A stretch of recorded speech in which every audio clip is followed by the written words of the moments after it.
Hey, Norbert. Good night. Norbert, I am Saint Lucian. I always say I was born at Victoria Hospital. I am Saint Lucian and I love my country. And I will defend to the end the right of Saint Lucian to access the beach. So I think this whole Cabot land issue, the Casabah Beach, is a very, very serious issue and one dear to my heart. And Norbert, I resent the bastardization and the hijacking of this very, very serious issue That is right. that we should not be politicizing. I resent this issue being hijacked by political opportunists, political players, and so on. I'm not saying everybody who's passionate about this issue are political opportunities. Not at all. I am passionate, and I realize that lots of St. Lucians are rightfully passionate about this issue. What I cannot stand and what I stand against is the lies, the manipulation of the truth, and the propaganda by those people who are seeking to make this a political issue. That's right. I stand against that because our beach access is something that we should never be playing a political football with.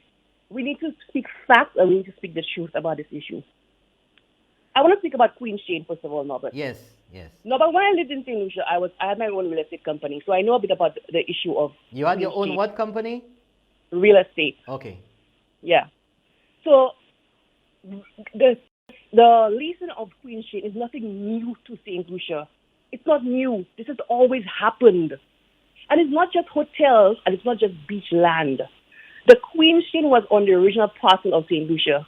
Do you know that there are actually lots, residential lots in Cap Estate that do not have beachfront access? They have cliffs. Yeah. They are bounded. They are on the boundary of Saint Lucia, but it's not beach. It's cliff. Yes. But because it is the edges of Saint Lucia, basically, for want of a better word, there's Queen Shane on those lots that are on cliffs. So Queen Shane does not necessarily mean beach. It is the external boundaries of Saint Lucia. So there are lots of residential lots in Cap Estate where people own part of the land and they're actually leasing part of the Queen Shane land there. No, but most of the hotels in St. Lucia, the exception being Sandals, Grand, and Landings, because they are on reclaimed land and there's no Queen Shane there. But most of the hotels in St. Lucia have leases of Queen Shane. That is nothing new. So when I see people playing politics with this issue as if the lease of Queen Shane is something new, absolutely not. Absolutely not. It's been done by all governments throughout. But no, but there's nothing wrong with the lease of Queen Shane too. There's nothing wrong with it. A lease of Queen Shane does not impede public beach access. It does not. I wonder where all of these barbecues and everything on the beach are taking place. Okay. All right. Now, but think about it. You're an investor. Let's say you're looking to build a hotel somewhere. Obviously, you're looking for a return on your investment. Mm-hmm. You're thinking the world is your marketplace. St. Lucia, I love St. Lucia, but we love to think that the sun rises and sets on St. Lucia. It does not. We really and truly have no competitive advantage outside of any other tropical destination, That is right. not only in the Caribbean, no, but the world over. World, that's right. We are Look at the competing Maldives, with look at islands everywhere and else we're countries competing in with. the Pacific that has crystal clear water. Yeah. We probably don't think it, but perhaps more beautiful than St. Lucia. Cheap to invest in, lower cost of Services, lower cost of that's input, right. like services, labor, Cheaper and so on. electricity. They have established airlift, electricity. So there are countries that are more positioned to attract that foreign investment than us in St. Lucia. So why should an investor, let's say you have $1 million or $5 million or $20 million, whatever, to invest in a resort? Let's say you want to do a resort. The world is your oyster. You have countries all over the world, not just small countries. Big and large countries are competing for the same funds of foreign investment. That is the right. same funds. Caller, you're making my closing point. Wait, no, but wait. Hold on. I have a few more points to make. I'm going to use up a few more minutes on your show. Okay, but sure. I'll give you 2 more minutes. Is that okay? Any more? 2 more. No, but I need about 4 more. 4 more, please. Okay. Since you're such a good caller. No, but this is an issue close to my heart. I don't want to waste a lot of time. Go ahead. But I want to correct the misinformation out there, right? We compete in a very competitive marketplace for foreign direct investment, right?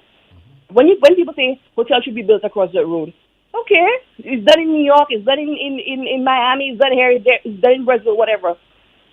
We are a tropical island, right?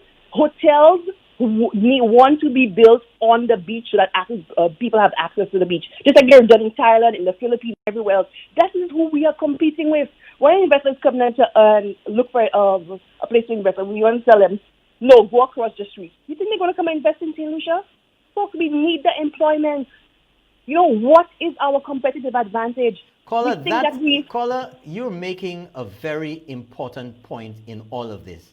And a lot of people out there seem to forget that Saint Lucia is competing with the rest of the world. This is not the 60s or the 50s or anything of the sort. No, but I think sometimes I have to shake my head at Saint Lucia. How limited we are in our thinking. Anyway, let me go on to another point about NIC. Mm-hmm. NIC is a pension fund, Norbert. Yes. And pension funds, every single place in the world, yes. Just as you read, for NIC to be able to make money to pay its pensioners when their pensions become due, they have to invest that money. Otherwise, the money does not keep up with the cost of inflation. That's right. No, but if I have $20 and I leave it in a savings account now and I withdraw it, if the interest it earns does not keep up with inflation, I am actually losing money. Exactly. So NIC, like every other pension fund in the world, the Canadian pension fund, it's called the value of your money. You have to invest, and these pension funds invest in the stock market, in like any other funds or any other portfolio of funds, etc. And hopefully over time the money grows. Like anything else, it's volatile. The stock market goes up and down. But without realizing it, Saint Lucians with NIC funds are investing in golf courses, golf resorts, hotels, clubs, all startup businesses, all kinds of businesses all around the world. The only returns we get from those funds is from the interest on our investment. Tell me, Norbert, what is wrong? People talk about NIC giving away our money or giving away our land. What rubbish is that? That's absolute nonsense. I don't know what's wrong. That is insulting people's intelligence. No, but the sad thing is that so many Saint Lucians do not understand. And they do not understand. And they just repeat the garbage talking points. That's right. That's what irks me, the ignorance and the lack of understanding and the lack of research, right? No, but so we are saying NIC money is being invested in companies all around the world that does not benefit Saint Lucia at all.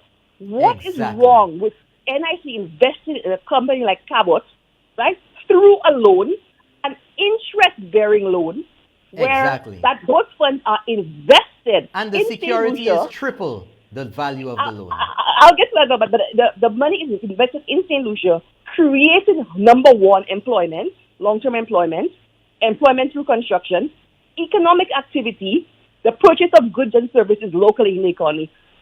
As far as I am concerned, that is a far better investment than investing in a golf course somewhere in Timbuktu. That's right. Where our money is invested in anyway. No, but there's no little or no risk on this investment. NIC is holding 3 times the value of the loan as security.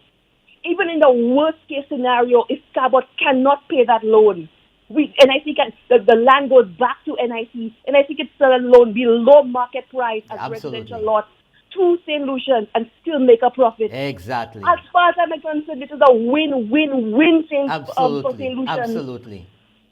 No, but anyway, I have more points to make, but I know I have to wrap up. So that's my point. Okay, thank you very much, caller. Thank you, Norbert. Have a good night. Thank you for keeping it real.